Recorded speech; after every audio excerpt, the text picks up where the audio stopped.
ఖమ్మంలో సిపిఐ శతాబ్ది ఉత్సవాలు ముగిశాయి. సిపిఐ భారీ బహిరంగ సభకు తెలంగాణ ముఖ్యమంత్రి రేవంత్ రెడ్డితో పాటు పలువురు మంత్రులు, సిపిఐ అగ్రనేతలు హాజరయ్యారు. తెలుగు రాష్ట్రాలతో పాటు దేశంలోని వివిధ ప్రాంతాల నుంచి తరలి వచ్చిన సిపిఐ శ్రేణులతో ఖమ్మం నగరం ఎరుపెక్కింది.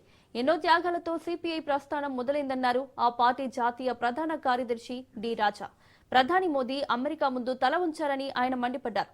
భారత్ అభివృద్ధి కోసం మోదీ చేసిందేమీ లేదన్నారు డి రాజా.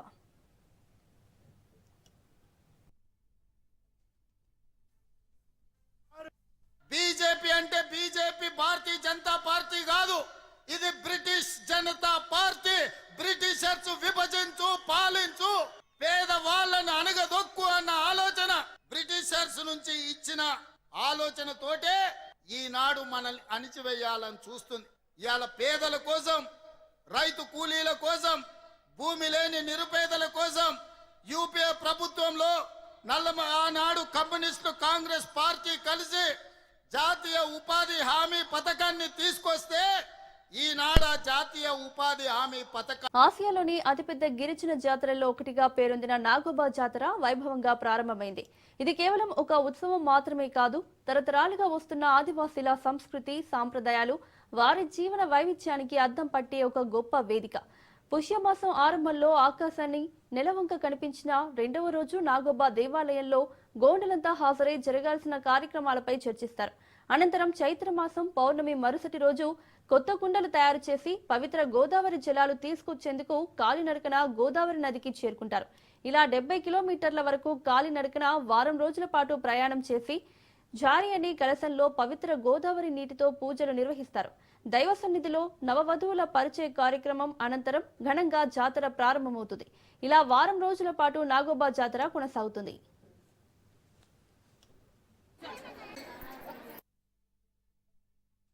నాలుగు రోజుల కిందనే మర్రి చెట్టు దగ్గర రావడం జరిగింది. అక్కడ మన కుటుంబాలకు సంబంధించిన చనిపోయిన వాళ్ళ కర్మకాండ కార్యక్రమం నిర్వహిస్తారు. అక్కడ మొన్న జరిగింది, నిన్న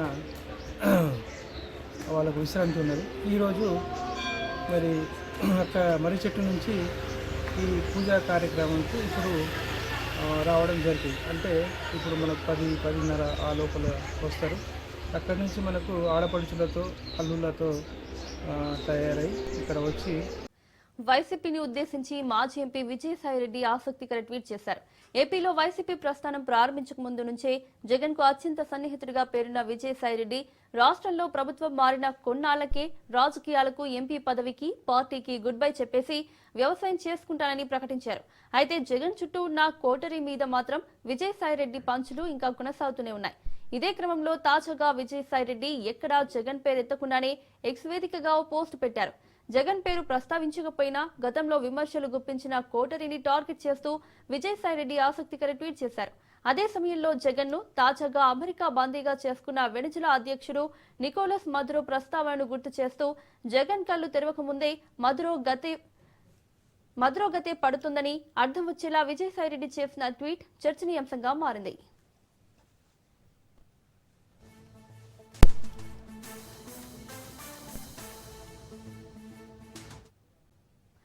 విద్యావంతులు రాజకీయాల్లోకి రావడం మంచి పరిణామమని అన్నారు బీజేపీ రాష్ట్ర అధ్యక్షులు రామచంద్రరావు. హైదరాబాద్ లోని బీజేపీ కార్యాలయంలో పలువురు డాక్టర్లు, ఫార్మా నిపుణులు రామచంద్రరావు సమక్షంలో పార్టీలో చేరారు. చదువుకున్న యువత రాజకీయాల వైపుకు ఆలోచిస్తున్నారని తెలిపారు.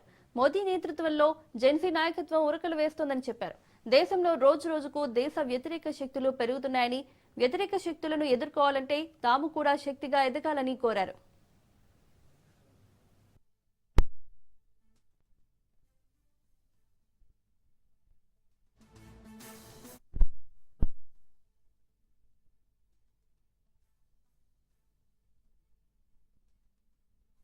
వివిధ ప్రాంతాల నుంచి వచ్చినటువంటి ఒక డాక్టర్స్ కు, పారామెడికల్ ఎక్స్పర్ట్స్ కు, ఫార్మటికల్ దీంట్లో పనిచేస్తున్నటువంటి ఒక వ్యక్తులకు అందరికీ కూడా పేరు పేరున నమస్కరిస్తూ, ఈరోజు భారతదేశంలో రాజకీయాల్లో చదువుకున్న వాళ్ళు రావాలి, మేధావులు రావాలి అనేటటువంటి ఒక ఆలోచన, విద్యావంతులు రావడం అనేది చాలా మంచి పరిణామం. గతంలో రాజకీయాల్లో కేవలము డబ్బున్నవారు, లేకుంటే వెనక అంగబలం అంటే క్రిమినల్ రికార్డ్స్ ఉన్న వాళ్ళు ఈ విధంగా ఆలోచించేవారు. కానీ ఈ మధ్య కాలంలో యువత, ముఖ్యంగా నెక్స్ట్ జనరేషన్ జెన్ జీ అంటాం మనం, ఈ జన్జీలో చాలా మంది యువకులు ఈరోజు నరేంద్ర మోదీ గారికి అదేవిధంగా భారతీయ జనతా పార్టీ వైపు ఆకర్షించలై దేశాన్ని కాపాడేటువంటి వ్యక్తి ఎవరు, దేశంలో సమస్యల్ని కాపాడుతున్న పార్టీ ఎవరు, ఈ దేశంలో మనం ప్రేమించాలి, దేశంలో ఎందుకు దేశద్రోహ శక్తులు పెరుగుతున్నారు, వాళ్ళు ఎదిరించాలంటే సమాజం అంతా ఒకటే కావాలి అనే ఆలోచన చాలా పెరిగింది. మరి కొంతమంది దేశద్రోహులతోని ప్రేరితమైన కొంత విద్యార్థులు కొంతమంది మోదీ అమిత్ కో గాడ్ దేంగే, ఆర్ఎస్ఎస్ కో గాడ్ దేంగే అనేటువంటి ఒక స్లోగన్స్ చేయటము. సో ఈ నేపథ్యంలో యువత చదువుకున్న కూడా ఈ భారతదేశం వ్యతిరేకంగా మాట్లాడే వ్యక్తులు ఎక్కువైపోయారు. బూతుల పంచాంగం తప్ప వీళ్ళకు ఉండేవి ఏం లేదు. ఒకడు ప్యాంట్ ఇప్తా అంటాడు, ఒకడు కాంగ్రెస్ ప్రభుత్వంపై మాజీ మంత్రి శ్రీనివాస్ గౌడ్ విమర్శలు చేశారు. బీఆర్ఎస్ ఎదుర్కొనేందుకు కాంగ్రెస్ బీజేపీ కుమ్మక్కయ్యారని అన్నారు. గతంలో మాదిరిగానే మున్సిపల్ ఎన్నికల్లోనూ కలిసి పనిచేయాలని చూస్తున్నారని అన్నారు.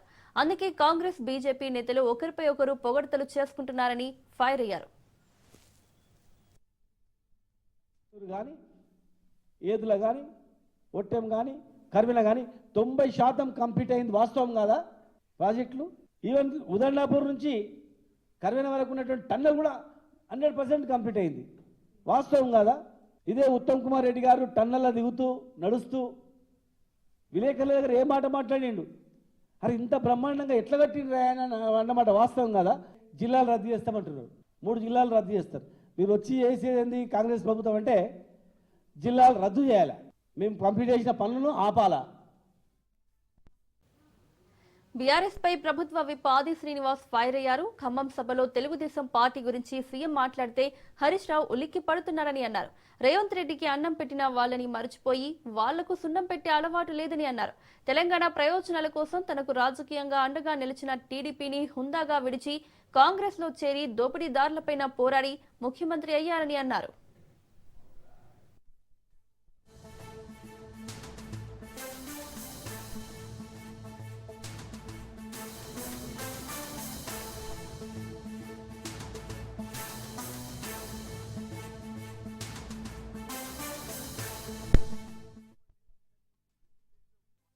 ముఖ్యమంత్రి గారు తెలుగుదేశం గురించి మాట్లాడితే ఉలిక్కి పడుతున్నాడు. తెలుగుదేశం పార్టీకి అభిమానం చూపుతున్నామని మేము కాంగ్రెస్ పార్టీకి ద్రోహం చేస్తున్నామని చెప్పనే మాట మాట్లాడుతున్నాడు. తిన్నింటి వాసాలు లెక్క పెట్టడం మా నైజం కాదన్న మాట చెప్తూ అన్నం పెట్టే వారిని మరిచిపోయి సున్నం పెట్టే వ్యక్తితో ఉన్న వాళ్ళం అసలమే కాదని చెప్తున్నాం. చెట్టును పెట్టి దాన్ని పెంచి నీడనిచ్చే విధంగా చేసేటువంటి వాళ్ళమనేటువంటి మాట చెబుతూ తెలంగాణలో తెలుగుదేశం పార్టీ లేకుండా చేసింది మీ మామ కేసీఆర్ కాదా అని అడుగుతా ఉన్నా. రాజకీయ జన్మనిచ్చినటువంటి తెలుగుదేశం పార్టీని తెలంగాణలో లేకుండా చేసినటువంటిది మీ మామగారు కేసీఆర్ గారు. అదొకసారి మీరు గుర్తు చేసుకోవాలని చెప్పని చెబుతూ కోరుతూ ఉద్యమ సమయంలో కాంగ్రెస్ పార్టీ దిమ్మలను తెలుగుదేశం పార్టీ దిమ్మలను కూల్చాలని పిలిపించినటువంటి మీరు గతాన్ని మరిచిపోయి ఈరోజు మా ముఖ్యమంత్రి గారు తనకు రాజకీయంగా ఉన్నతమైనటువంటి రాజకీయంగా అండనిచ్చినటువంటి టీడీపీని తెలంగాణ కోసం వదిలి హూందాగా కాంగ్రెస్ పార్టీలో చేరిన సందర్భంలో మీలాగా ఆనాడు వైఎస్ఆర్ గారికి మామాచాటు అల్లుళ్లాగా మీరు ఇచ్చినటువంటి బోకే వైఎస్ఆర్ గారు చనిపోకపోతే ఈ ప్రజలకు మీ వ్యక్తిత్వం తెలుసు. వెన్నుపోటు అంటే ఏందో తెలియదు మా ముఖ్యమంత్రి గారికి, వెన్ను చూపించి పోవడం కూడా తెలియదు మా ముఖ్యమంత్రి గారికి. బరిగీసి కొట్లాడమే ఆయన నైజం. రేవంత్ రెడ్డి గారి వ్యక్తిత్వం మీకు తెలిసినప్పటికీ వెన్నుపోటు గురించి మీరు మాట్లాడుతున్నారు. మా ముఖ్యమంత్రి గారు తెలుగుదేశం గురించి మాట్లాడితే ఉలిక్కి పడుతుంది. తెలంగాణ ముఖ్యమంత్రి రేవంత్ రెడ్డిపై బీఆర్ఎస్ వర్కింగ్ ప్రెసిడెంట్ కేటీఆర్ విరుచుకుపడ్డారు. బీఆర్ఎస్ జెండా గద్దెలను ధ్వంసం చేయాలంటూ సీఎం మాట్లాడడం ఏంటంటూ తీవ్ర ఆగ్రహం వ్యక్తం చేశారు. శాంతి భద్రతలను కాపాడాల్సిన ముఖ్యమంత్రి, హోంమంత్రి పదవుల్లో ఉండి ఇలాంటి వ్యాఖ్యలు చేయడం సిగ్గుచేటని మండిపడ్డారు. ముఖ్యమంత్రివా లేక ముఠా నాయకుడివా అని కేటీఆర్ సూటిగా ప్రశ్నించారు. రాజ్యాంగబద్ధమైన బాధ్యతలను మరిచి అసాంఘిక చర్యలను ప్రోత్సహించేలా మాట్లాడటం ద్వారా సీఎం తన స్థాయిని దిగజార్చుకున్నారని విమర్శించారు. తెలంగాణ ప్రజల గుండెల్లో గులాబీ జెండాకు ఉన్న స్థానాన్ని చూసి ముఖ్యమంత్రికి మైండ్ బ్లాక్ అయినట్లుందని కేటీఆర్ ఎద్దేవా చేశారు. 2 ఏళ్లలోనే కాంగ్రెస్ ప్రభుత్వం అట్టర్ ఫ్లాప్ అయిందని, తీవ్ర ప్రజా వ్యతిరేకతను మూటగట్టుకుందని ఆరోపించారు. ఒకవైపు బీజేపీతో చీకటి ఒప్పందాలు, మరోవైపు టీడీపీ రాష్ట్రంపై రుద్దే ప్రయత్నాలను తెలంగాణ సమాజం తిప్పికొడుతుందని హెచ్చరించారు.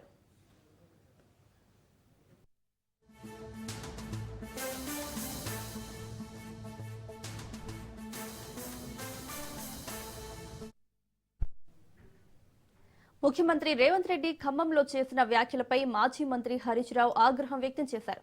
ముమ్మాటికి రేవంత్ రెడ్డిది ద్రోహ చరిత్రే, అడుగడుగున వెన్నుపోట్లు, అనుక్షణం అబద్దాలు, ఆయన రాజకీయ ప్రస్థానమే ద్రోహాల పుట్ట అని ఫైర్ అయ్యారు. ద్రోహబుద్ధి అనేది రేవంత్ రెడ్డి డిఎన్ఏలోనే ఉందని విమర్శించారు. బీఆర్ఎస్ జెండా దిమ్మెలు కూల్చాలని సీఎం పిలుపునివ్వడం శాంతి భద్రతలకు ముప్పని అన్నారు. రాజకీయంగా ఎదుర్కోలేక భౌతిక దాడులకు పిలుపునివ్వడం దిగజారుడుతనానికి నిదర్శనమని విమర్శించారు. కాంగ్రెస్ బీజేపీని వ్యతిరేకిస్తుంటే రేవంత్ టీడీపీని ఎందుకు అభిమానిస్తున్నామని హరీష్ రావు ప్రశ్నించారు.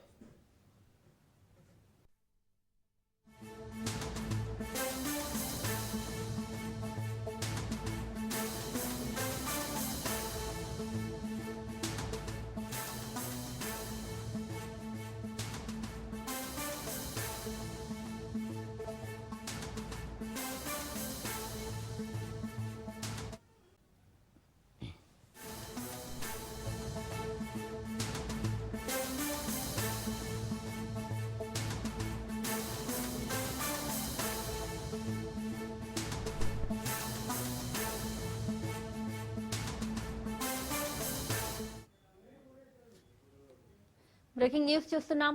తెలంగాణ కేబినెట్ కీలక నిర్ణయాలు తీసుకుంది. మున్సిపల్ ఎన్నికలకు కేబినెట్ ఆమోదం తెలిపింది. ఫిబ్రవరిలో మున్సిపల్ ఎన్నికలు జరగనున్నాయి. జిల్లాల పునర్విభజనకు కేబినెట్ ఆమోదం తెలిపింది. పొట్లపాడు ఎత్తిపోతల పథకానికి కేబినెట్ ఆమోదం తెలిపింది. మేడారంలో శాశ్వత భవనాల నిర్మాణానికి మంత్రి మండలి ఆమోదం తెలిపింది.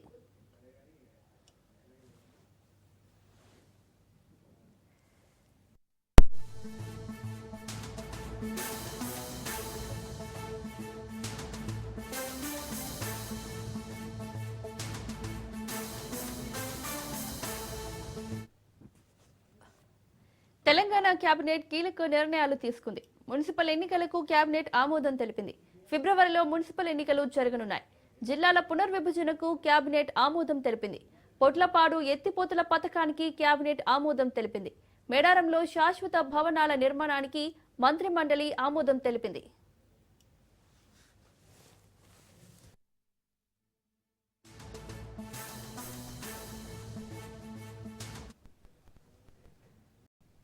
మున్సిపల్ ఎన్నికల వేళ పటాన్ చెరువు ఎమ్మెల్యే గూడెం మహిపాల్ రెడ్డి సంచలన వ్యాఖ్యలు చేశారు. ముఖ్య అనుచరులతో సమావేశమైన మహిపాల్ రెడ్డి మున్సిపల్ ఎన్నికల్లో బీఆర్ఎస్ అభ్యర్థులను గెలిపించాలని పిలుపునిచ్చారు. అప్పటి పరిస్థితుల వల్ల కాంగ్రెస్ లో చేరాల్సి వచ్చిందని, చేరినా ఏం లాభం జరగలేదని అన్నారు. కాంగ్రెస్ లో చేరి తప్పు చేశానని, 3 సార్లు బీఆర్ఎస్ నుంచి ఎమ్మెల్యేగా గెలిచానని, ఇందులోనే ఉంటే బాగుండేదని అన్నారు. ఇప్పటికైనా మించిపోయిందేమీ లేదు. రేపు జరగబోయే మున్సిపల్ ఎన్నికల్లో పెద్ద ఎత్తున బీఆర్ఎస్ అభ్యర్థులను గెలిపించండి అని మహిపాల్ రెడ్డి హాట్ కామెంట్స్ చేశారు. దీనికి సంబంధించిన వీడియోలు సోషల్ మీడియాలో వైరల్ గా మారాయి.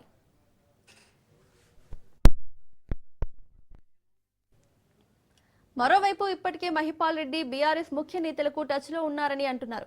ఈ క్రమంలోనే తన అనుచరులను ఒక్కొక్కరిని కారెక్కిస్తున్నారని టాక్. త్వరలోనే గూడెం మహిపాల్ రెడ్డి కూడా గులాబీ కండువా కప్పుకోవడం ఖాయమనే గుసగుసలు వినిపిస్తున్నాయి. పార్టీ ఫిరాయింపుల కేసులో మహిపాల్ రెడ్డికి స్పీకర్ క్లీన్ చిట్ ఇచ్చారు. కానీ ఇంకా సుప్రీంకోర్టులో కేసు పెండింగ్ లో ఉంది. దీంతో ఏమైనా ఇబ్బందులు వస్తాయా అన్నది తేలాక మహిపాల్ రెడ్డి తిరిగి గులాబీ పార్టీలోకి వెళ్తారన్న ప్రచారం జరుగుతోంది. దీనిపై కాంగ్రెస్ నేతలు ఏ విధంగా స్పందిస్తారు అని సర్వత్రా ఆసక్తి నెలకొంది.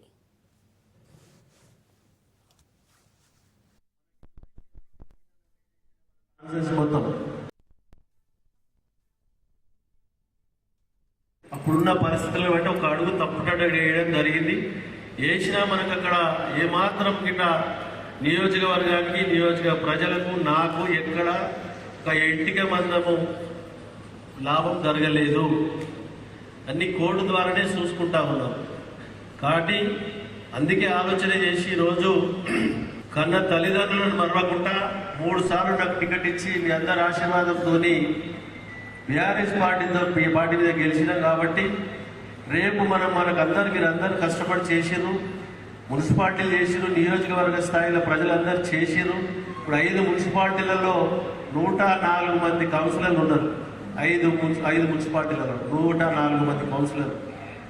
దానికి మనం అందరము ట్రేడ్ యూనియన్ పరంగా ఒక వింగు, ఇక్కడ పెద్ద మనుషుల పరంగా ఒక వింగు, కుల సంఘాల పరంగా ఒక వింగు, అన్ని రకాల కేటగిరీ వేస్లో విభజించి మనము 5 మున్సిపాలిటీలలో కొద్దిగా మనకున్న సత్సంబంధాలు ఫ్రెండ్షిప్ అనుకో, చుట్టరికం అనుకో, బిజినెస్ అనుకో, ఇంకోటి అనుకో రకరకాల సంబంధాలు ఉంటాయి.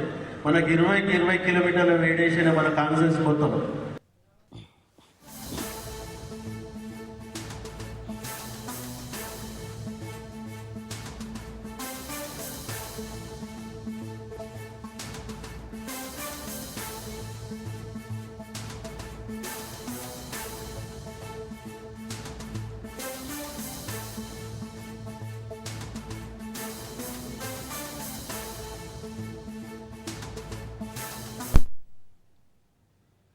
బ్రేకింగ్ న్యూస్ చూస్తున్నాం.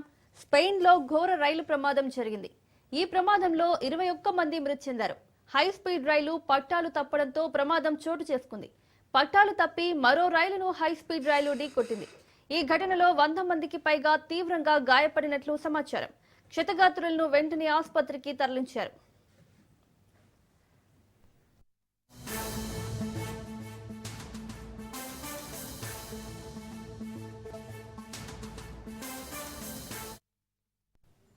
స్పెయిన్ లో ఘోర రైలు ప్రమాదం జరిగింది. ఈ ప్రమాదంలో 21 మంది మృతి చెందారు. హై స్పీడ్ రైలు పట్టాలు తప్పడంతో ప్రమాదం చోటు చేసుకుంది. పట్టాలు తప్పి మరో రైలును హై స్పీడ్ రైలు ఢీకొట్టింది.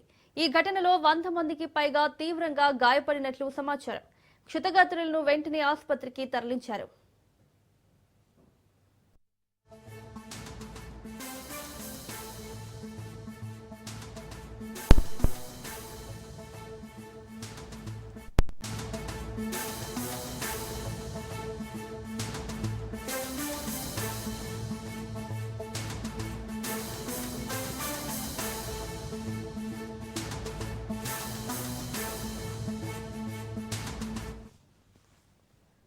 బ్రేకింగ్ న్యూస్ చూస్తున్నాం. తెలంగాణకు పెట్టుబడులు తీసుకురావడమే లక్ష్యంగా సీఎం రేవంత్ దావోస్ టూర్ కు వెళ్లనున్నారు. ఇవాళ రాత్రికి స్విట్జర్లాండ్ లోని దావోస్ పర్యటనకు వెళ్లనున్నారు. వరల్డ్ ఎకనామిక్ ఫోరం వార్షిక సదస్సులో పాల్గొనుంది. ఈ పర్యటనలో తెలంగాణ భవిష్యత్ పారిశ్రామిక దిశను నిర్దేశించే కీలక అజెండాలతో ప్రభుత్వం ముందుకు వెళ్లనుంది.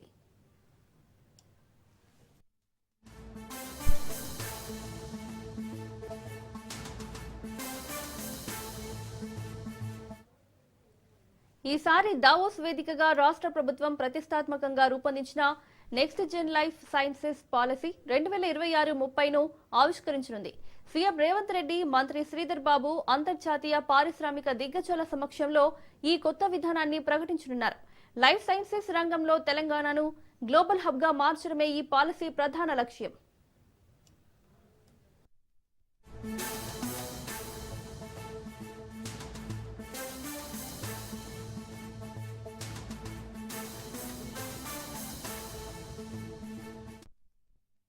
రెండు 2030 నాటికి ప్రపంచంలోని టాప్ 3 లైఫ్ సైన్సెస్ క్లస్టర్లలో ఒకటిగా తెలంగాణను నిలబెట్టాలన్న లక్ష్యంతో ప్రభుత్వం ఈ విధానాన్ని రూపొందించింది. Pharma, Biotech, medical devices, research రంగాల్లో భారీ పెట్టుబడులను ఆకర్షించేందుకు ప్రత్యేక ప్రోత్సాహకాలు ఇందులో పొందుపరిచారు. ఫార్మా రంగంలో ప్రతిష్టాత్మకంగా భావిస్తున్న green pharma city road map ను కూడా ఈ పాలసీ ద్వారా స్పష్టంగా ప్రకటించనున్నారు.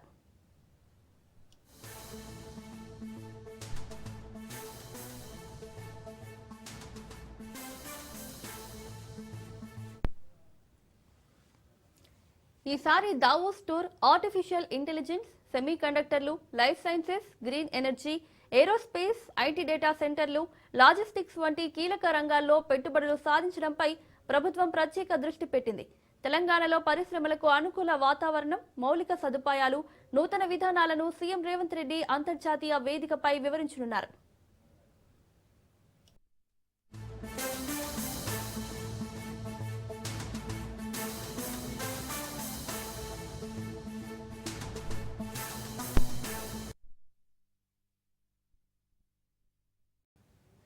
తెలంగాణలో బీఆర్ఎస్ గద్దలను కూల్చినప్పుడే ఎన్టీఆర్ ఆత్మకు శాంతి అని, చంద్రబాబు అభిమానులకు పండుగ అని ముఖ్యమంత్రి రేవంత్ రెడ్డి ఖమ్మం సభలో ఘాటు వ్యాఖ్యలు చేశారు. రాబోయే మున్సిపల్ ఎన్నికల్లో కాంగ్రెస్ కు అండగా నిలిచి అభివృద్ధి నిరోధకులకు బుద్ధి చెప్పాలని ఓటర్లకు రేవంత్ పిలుపునిచ్చారు. ఖమ్మం ప్రజలు బీజేపీకి ఎంట్రీ లేకుండా చేశారని, వచ్చే ఎన్నికల్లోనూ కాంగ్రెస్ కు పట్టం కట్టాలన్నారు. మంత్రులు, కాంగ్రెస్ ప్రజాప్రతినిధులపై అవినీతి ఆరోపణలు, వార్తలు రాసేటప్పుడు తనను వివరణకు తీసుకోవాలని మీడియాకు సీఎం రేవంత్ సూచించారు. మిత్రులారా, క్రియాశీలక కార్యకర్తలకు, కాంగ్రెస్ నాయకులకు నాకు విజ్ఞప్తి ఒకటే. రేపు జరగబోయే మున్సిపల్ ఎన్నికలలో ఖమ్మం జిల్లా 100% కాంగ్రెస్ పార్టీ జెండా ఎగరాలి, బీఆర్ఎస్ ను బొందబెట్టాలి. బీజేపీ అయితే ఆనమాలు కూడా ఖమ్మం జిల్లాలో లేవు. ఎక్కడ కూడా ఏకలింగం తోకలింగం కూడా బీజేపీ వాళ్ళు ఖమ్మంలోకి మీరు రానియలే. మీరు తెలివి కల్లోలు. అందుకే బీజేపీని రాజ్యాంగానికి ప్రమాదం పొంచి ఉందని మొదటి నుంచి ఖమ్మం జిల్లాలో బీజేపీని నిషేధించిండ్రు. ఆ నిషేధం భవిష్యత్తులో కూడా కొనసాగుతుందని నేను విశ్వసిస్తున్నా. కాకపోతే మారీచులు మళ్ళా బయలుదేరిండ్రు. శివరాసన్లు నిన్నమన్ననే మీటింగులు పెట్టిరు ఖమ్మంలో. శివరాసన్ మాటలు నమ్మో, మారీచుడు మారువేషంలో వచ్చినోని నమ్మో, ఒకటో అరో అక్కడ ఇక్కడ తులసి వనంలో గంజాయి మొక్కల్లాగా ఎవరన్నా గెలిపిస్తారంటే గెలిచినోడు మళ్ళా మీ కాళ్ళల్లో కట్టబెట్టి ఖమ్మంకు వచ్చే ప్రాజెక్టులను నిలిపివేసే ప్రమాదం ఉన్నది. ఈ తెలంగాణ రాష్ట్రంలో నందమూరి తారక రామారావు గారికి అభిమానులు ఉన్నారు. నారా చంద్రబాబు నాయుడు గారికి సహచరులు అనుచరులు ఉన్నారు. వాళ్ళందరికీ నా విజ్ఞప్తి ఒక్కటే. ఈ తెలంగాణ రాష్ట్రంలో తెలుగుదేశం ఉండొద్దని కక్ష గట్టి ఆ పార్టీ నాయకత్వాన్ని దెబ్బతీసిన చంద్రశేఖరరావును, బీఆర్ఎస్ ను సమూలంగా 100 మీటర్ల గోతి తీసి పాతి పెట్టినప్పుడే బీఆర్ఎస్ వాళ్ళు గద్దెలు దిగాలి, ఊర్లలో బీఆర్ఎస్ దిమ్మలు కూలాలి. అప్పుడే నందమూరి తారక రామారావు గారికి నిజమైన నివాళులు అర్పించిన వాళ్ళం అవుతాము. ఆ విధంగా మనము ముందుకు వెళ్లాల్సిన అవసరం ఉన్నది. బీఆర్ఎస్ ను బొందబెట్టాల్సిన బాధ్యత మన అందరి మీద ఉన్నది. మిత్రులారా, వాడో వీడో వస్తున్నాం అని ఏడికి రాడు. వచ్చేటోనికి ఇరిగింది, ఫామ్ హౌస్ లో వండుకున్నాడు. ఇంక వచ్చేటోడు ఎవరు లేడు, లేచేటోడు లేడు, లేచి నిలబట్టోడు లేడు. వచ్చేటోడు చెప్తే నమ్మేటోడు లేదు. 94 నుంచి 2004 వరకు తెలుగుదేశం పార్టీ అధికారంలో ఉంది. 2004 నుంచి 2014 వరకు 10 ఏళ్లు కాంగ్రెస్ పార్టీ అధికారంలో ఉంది. 2014 నుంచి 2023 వరకు 10 ఏళ్లు బీఆర్ఎస్ అధికారంలో ఉంది. 2023 నుంచి 2034 వరకు మనమే అధికారంలో ఉంటాం. చరిత్ర పునరావృతం అవుతుంది. నేను చెప్పింది జరగకుండా ఉన్నది ఒక్కటి లేదు. దీనిలో కొంత కుంభకోణం జరిగింది, బొగ్గంత మాయమైందని ఆ రాజకీయ పార్టీ నాయకులకు నేను చెప్పదలుచుకున్నా. ఈ ప్రభుత్వంలో అవకతవకలకు తావు లేదు. అనవసరమైన ప్రచారాన్ని, తప్పుడు ప్రచారాన్ని కల్పించడం ద్వారా అపోహలు కల్పించి మళ్ళీ శుక్రాచార్యుడు, మారీచుడు, సుబాహుడు బలపడడానికి మీరు ప్రత్యక్షంగానో పరోక్షంగానో సహకారం చేస్తారు. మా మంత్రులని బదనాం చేసే కార్యక్రమాన్ని మీరు తీసుకోకండి. మారీచుడి, సుబాహులకు శుక్రాచార్యునికి సహకారం అందించినట్టుగా ఉంటది. ఒక్కసారి ఆలోచన చేసి వాస్తవాలను తెలుసుకొని రాసే ముందు మమ్మల్ని వివరణ అడగండి. తెలంగాణ రాష్ట్ర ముఖ్యమంత్రిగా రోజుకి 24 గంటలు, సంవత్సరానికి 365 రోజులు ప్రజా జీవితంలో ఉన్న ప్రజలకు అందుబాటులో ఉన్న మీడియాకు కావలసిన వివరణ ఇవ్వడానికి తెలంగాణ రాష్ట్ర ముఖ్యమంత్రిగా నేను సిద్ధంగా ఉన్నా. ఏదైనా వార్త ఏ టీవీలో వచ్చినా, ఏ పేపర్లు వచ్చినా, ఏ సోషల్ మీడియాలో వచ్చినా నా ఎమ్మెల్యేల మీద, నా ఎమ్మెల్సీల మీద, ఎంపీల మీద, మంత్రుల మీద ఎవరి మీద ఆరోపణ వచ్చినా వాళ్ళందరికీ నాయకుడిగా, కుటుంబ పెద్దగా అది నా గౌరవానికి భంగం కలిగిస్తుంది, నా నాయకత్వం పట్ల అపోహలను కలిగిస్తుంది. ఇలాంటి విషయాలలో ఎలాంటి కాంప్రమైజ్ లేదు. మా మంత్రుల మీద ఏదొచ్చినా రాసే ముందు నన్ను వివరణ అడగండి.